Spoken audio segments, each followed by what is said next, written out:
Hello guys, welcome back to our channel. ఈరోజు ఈ వీడియోలో వాట్సాప్లోని డిజపియరింగ్ మెసేజ్ ఫీచర్ ఎలా యూజ్ చేయాలో చెప్తాను. ఫస్ట్ మీరు వాట్సాప్ అయితే ఓపెన్ చేయండి. ఓపెన్ చేసిన తర్వాత మీరు కాంటాక్ట్ అయితే సెలెక్ట్ చేసుకోండి.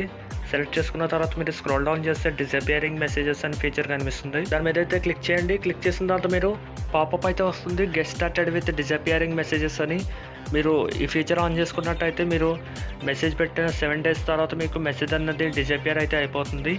మీరు ఈ చాట్ మీరు స్క్రీన్ షాట్స్ కానీ ఫార్వర్డ్ కానీ చేసుకోవచ్చు. అండ్ దాని తర్వాత మీరు కంటిన్యూ అయితే క్లిక్ చేయండి. క్లిక్ చేసిన తర్వాత మీకు ఫీచర్ అయితే ఆన్ చేసుకోండి. ఫీచర్ అయితే ఆన్ చేద్దాం. ఆన్ చేసిన తర్వాత మీకు డిజపియరింగ్ మెసేజెస్ అనేది ఫీచర్ ఆన్ అయ్యి ఉంటుంది. ఆన్ అయిన తర్వాత మీరు బ్యాక్ అయితే వచ్చండి. బ్యాక్ వచ్చేసిన తర్వాత మీరు మెసేజ్ చేసిన 7 days తర్వాత మీకు మెసేజ్ అన్నది డిజపియర్ అయితే అయిపోతుంది. ఇప్పటి నుంచి చేసిన మెసేజెస్ అన్నీ ఆఫ్టర్ 7 days తర్వాత మీకు డిజపియర్ అయితే అయిపోతున్నాయి. ఈ వీడియోకి ఇంతే గైస్. ఈ వీడియో నచ్చినట్టయితే లైక్ చేయండి, షేర్ చేయండి. ఇలాంటి మరిన్ని వీడియోస్ కోసం మా ఛానల్ని సబ్స్క్రైబ్ అయితే చేయండి. Thanks for watching. Thank you.